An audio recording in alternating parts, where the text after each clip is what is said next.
Hello students, I welcome you all to our online learning platform. आज के video lecture में हम देखने वाले हैं द अर्लीस्ट सोसाइटीज़ का पार्ट 4। क्या पढ़ेंगे इसमें हम? तो इसमें हम पढ़ेंगे पैलोलिथिक साइट के बारे में। पिछले तो वीडियो में हमने देखा था कि पैलोलिथिक एज के जो लोग थे उनका कल्चर कैसा था, उनकी सोशल लाइफ कैसी थी। तो आज हम लोग एक केस स्टडी कर लेते हैं, किसी एक पैलोलिथिक साइट के बारे में पढ़ लेते हैं। तो कौन से पैलोलिथिक साइट के बारे में आज हम लोग डिस्कस करेंगे? तो हम लोग आज डिस्कस करेंगे डेक्कन रीजन के पैलोलिथिक साइट के बारे में। अब मैम, ये डेक्कन रीजन क्या है? तो देखो, अगर आप इंडिया का मैप देखोगे तो जिस जगह पे गंगा नदी बहती है ना, उसके साउथ का जो रीजन होता है वहाँ पर पे डेक्कन प्लेटू पाया जाता है, जो कि विंध्या माउंटेन और सतपुरा रेंजेस से सेपरेटेड है।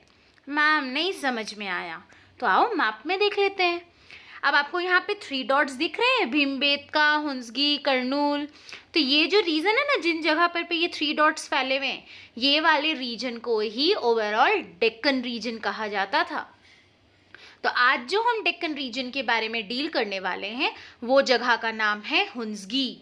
मैम, ये हुंसगी कहाँ है? ये हुंसगी जो है वो कर्नाटक में है। कहाँ पर है? कर्नाटका में। कर्नाटका का एक जगह है जिसका नाम यादगीर है। उस जगह पर पे जो शोरापुर दोआब रीजन है, शोरापुर नाम है, दोआब क्या है? तो दोआब ना बेटा 2 वर्ड से बना हुआ है, 2 + आब। 2 मतलब होता है 2 और आब मतलब होता है वाटर, यानी कि ये वो इलाका है जहाँ पे 2 नदियाँ आती हैं, पास होती हैं। तो शोरापुर द्वाब के पास से 2 नदियाँ जा रही हैं। ये 2 नदियाँ हैं कृष्णा और इनकी ट्रिब्यूटरी भीमा। तो इनके बीच का जो ज़मीन है, इसी ज़मीन को शोरापुर द्वाब कहा जाता है। और यहाँ पर पे ही जब खुदाई की गई तो पाया गया, कुछ चीज़ें ऐसी मिली जिससे पता चलता है कि इस इलाके का सीधा संबंध जो है वो पैलियोलिथिक एज से है। अब इसके अलावा और भी बहुत सारे साइट है जो पाए गए हैं, बट हमें पढ़ना तो एक ही है ना। तो चलो हुंसगी के बारे में ही देख लेते हैं।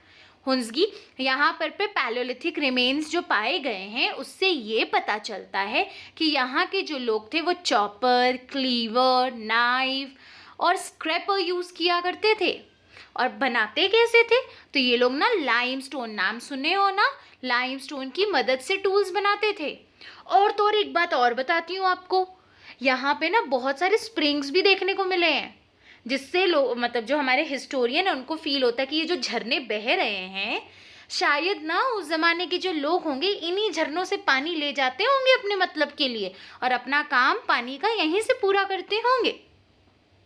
अच्छा, कुछ और चीज़ें भी मिली है, उससे ये भी समझ में आता है कि ये लोग जब गर्मी का मौसम होता था तो ये लोग पानी के स्प्रिंग के आसपास आके बस जाया करते थे। और जो जानवर आते थे ना पानी पीने, उनको हंट करते थे और खा लेते थे। ऐसे ही होता था। गर्मी के मौसम में ये लोग नदी वगैरह, जो स्प्रिंग वगैरह, उसके आसपास आके बस गए। अब जानवर को तो पानी प्यास लगती होगी तो वो आते ही होंगे, तो उनको पकड़ के मार देते थे और खा लेते थे। वहीं जब ठंडे का मौसम आ जाता था तो इस समय ये वापस अपने जंगलों में घुस जाते थे और वहीं पर पे जो छोटे मोटे जानवर हैं उनको हंट करते और जो वो जंगली पेड़ पौधे हैं, ये फ्रूट्स वगैरह हैं, उसको खाया करते थे। सारी बातें सच बता रही हूँ। और हाँ, ये सब हम लोग मानते हैं कि जितनी चीज़ें मिली हैं उससे ये बात साबित हो रही है। ठीक है, इसके अलावा बहुत सारे आर्टिफैक्ट्स भी मिले हैं, जैसे आपको यहाँ पे स्टोन टूल्स दिख रहे हैं, ये सारे लाइमस्टोन के बने हुए हैं।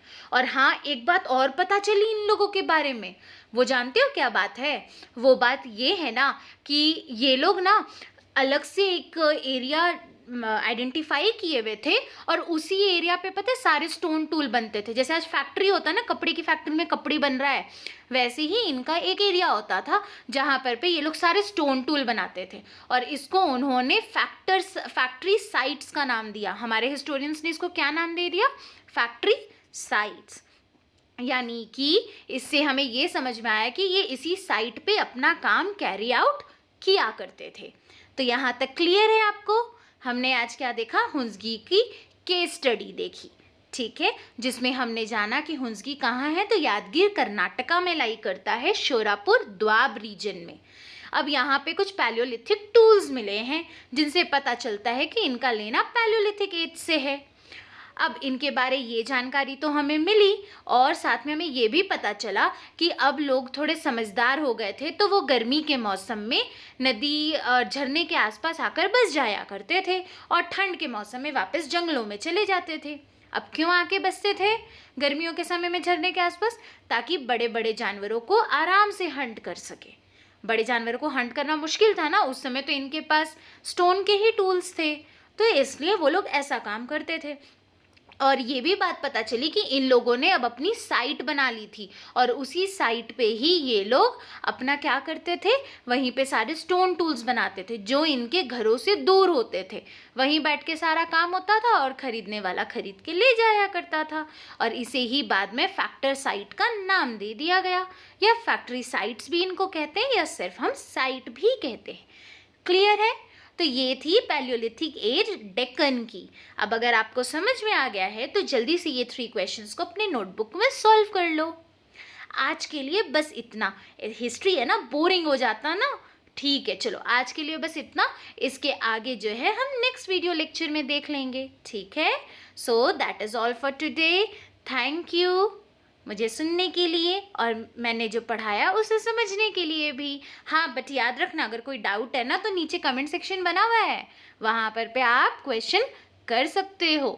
और हाँ, अगर ऐसी ही वीडियोस चाहिए और इनकी नेक्स्ट पार्ट आपको चाहिए तो स्टे ट्यून टू अस।